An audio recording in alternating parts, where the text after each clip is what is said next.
So hi guys, I'm back after a few months and let's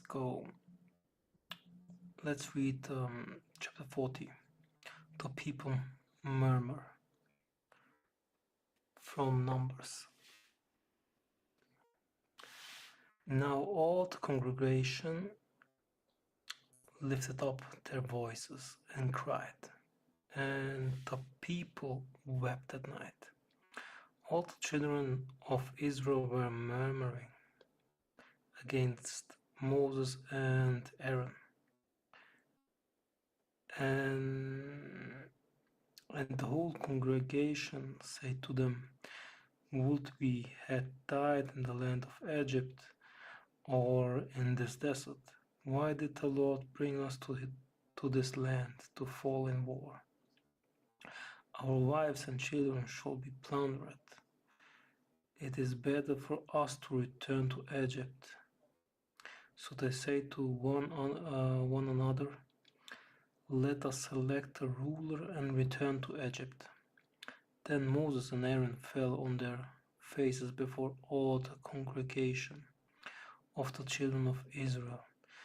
But Joshua, the son of Nun, and Caleb, the son of Jephunneh, who were among those who spied out the land, tore their cloths, and they spoke to all the congregation of the children of Israel, saying, "The land we passed through to spy out is an extremely good land.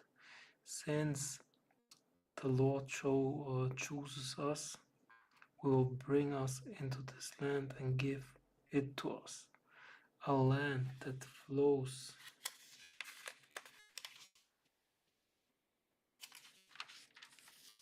with milk and honey. But do not apostatize from the Lord, nor fear the people of the land, for they are our food. Their time has come and gone, but the Lord is with us. Do not fear them." Then all the congregation said to stone them with stones. Now the glory of the Lord appeared in the cloud upon the tabernacle of testimony before all the children of Israel. So 41 through 4, unbelief produced vices in the congregation. They were depressed and melancholy, cried and wept at night.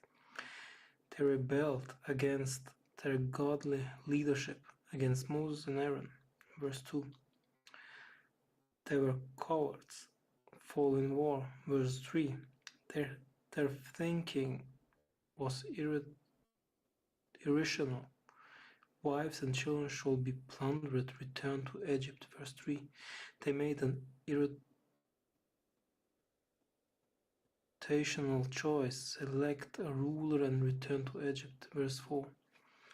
Unbelief toward the Lord produced many vices, especially irritational, choices where unbelief is contrary to a rational mind. Irrational choice for unbelief is contrary to a rational mind. Now I got it. 6 to 9. But Joshua and Caleb were strong in faith, which produced virtues in them. They desired the land of promise, extremely good land. Verse 7. They believed the Lord was with them in the fight. Bring us into this land. Verse 8. They stood against unbelief, do not apostatize. Verse 9. They were willing to be martyrs, stone them with stones. The Son of God stood with them, appeared in the cloud.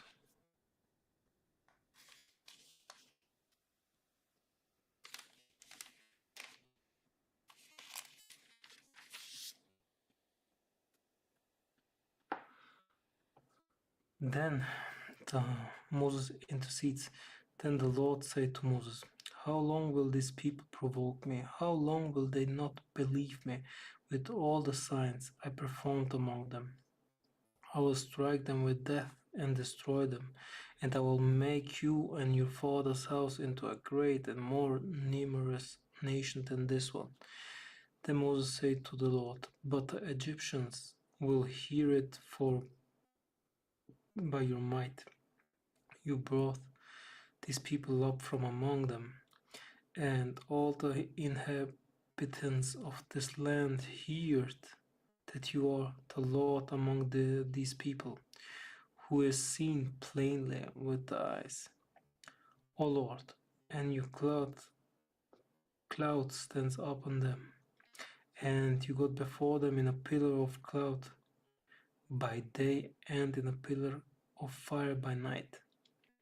Now you will wipe out this people as one man, and the nations that heard your name will speak, saying, because the Lord was not able to bring these people into the land which he swore to give them, therefore he spread them out in the desert. Now then let your strength, O Lord, be exalted in the manner you spoke, saying, the Lord is long-suffering and abundant in mercy and truth, taking away lawlessness, wrongdoings, and sins, but he would not cleanse the guilty by repaying the sins of the fathers on the children to the third and fourth generation. Remit the sin of this people according to your great mercy, as you were merciful to them from Egypt, even you till now. Again the Lord said to Moses, I am merciful to them according to your word. But truly, as I live and my name lives, and all the earth shall be filled with the glory of the Lord, assuredly all the men who are seeing my glory and signs, which I did in Egypt and in this desert, and put me to the test now these 10 times, and did not heed my voice, they certainly shall not see the land I swear to their fathers, but their children who are here with me and do not know good nor evil, every inexperienced youngster, to these I shall give the land. However, all those who provoke me shall not see it. Now my servant Caleb, because he has a different spirit in him and followed me fully, I will bring him into the land where he went, and his seed shall inherit it. Now the Amalekites and the Canaanites dwell in the valley. Tomorrow turn and depart for the desert by the way of the Red Sea. The murmurers are punished. Moreover, the Lord spoke to Moses and Aaron, saying, how long shall I bear with this evil congregation, who murmur against me? I hear the murmuring the children of Israel make against me. Say to them, as I live, say the Lord, surely in the manner you spoke in my hearing, so I will do to you. Your bodies shall fall in this desert, and all your census who were numbered from 20 years old and above, as many as murmured against me, and you shall not enter the land upon which I stretched out my hand, that you might settle up in it. except for Caleb the son of Jephunneh and Joshua the son of Nun.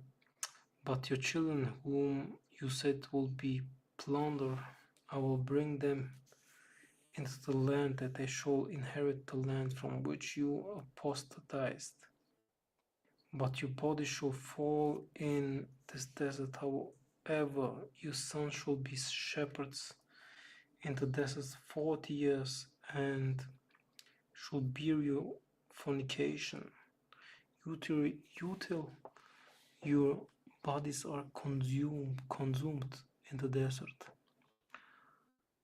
according to the number of the days you spied out the land 40 days. For each day you shall bear your guilt 1 year, namely 40 years, and you shall know my fierce anger. I, the Lord, have spoken. Surely I will do so to all this evil congregation gathered together against me. In this desert they shall be utterly destroyed, and there they shall die. Now the man Moses sent to spy out the land, and who, when they returned, murmured against him to the congregation by bringing an evil report of the land. Those very men who spoke evil words against the land died by the plague before the land, before the Lord. But Joshua the son of Nun and Caleb the son of Jephunneh remained alive, of the men who went to spy out the land.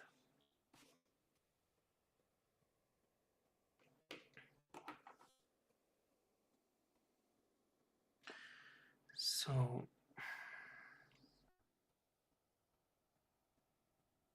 we have here some footnotes. 40:11, the Lord asked 2 questions to show us his opposition to unbelief. Even the miracle he performed could not bring the people to faith. Neither did the miracles he performed after his incarnation win them over.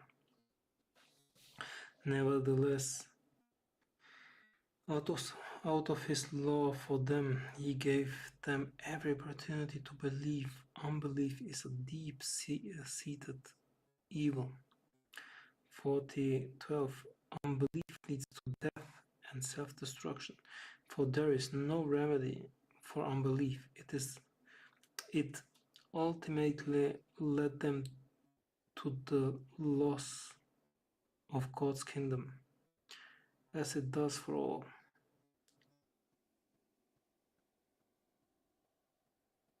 40:30 through 20. Moses' major concern was the Lord's name, for he loved him with all his heart. He also loved his neighbor as himself, for he was also concerned for the people. The Lord revealed Moses' virtues as an example for the true faith for all to see. 40:21, the earth will be a part of the world to come, for it shall be filled with the glory of the Lord. 40:22 through 38, just as unbelief kept the children of Israel from the land of promise, so it will keep us from the promise of the world to come if we fail to live by faith.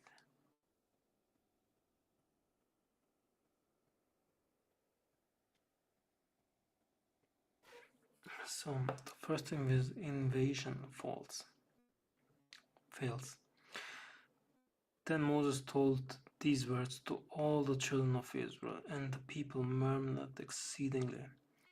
But they rose early in the morning and went up to the top of the mountain, saying, "Here we are, and we will go up to the place the Lord spoke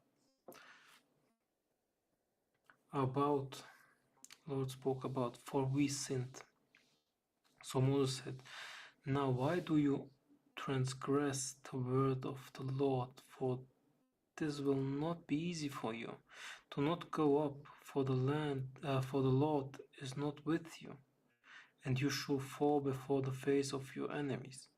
For the Amalekites and the Canaanites are there before you, and you shall fall by the sword, because you have turned away from disobeyed the Lord, and disobeyed the Lord. The Lord will not be among you. But they rebelled and went up to the mountain top. Nevertheless, neither the ark of the covenant of the Lord nor Moses moved from the camp. Then the Amalekites and the Canaanites who dwell in that mountain came down and attacked them, and turned them back and cut them down as far as Hormah. Then they returned to the camp.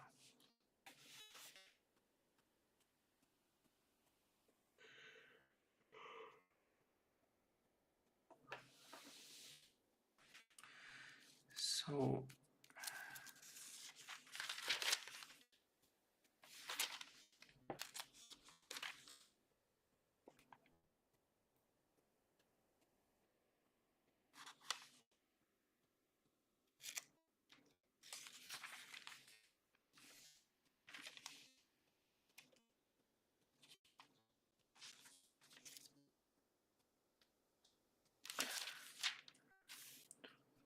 let's say I'm done for today, because I'm really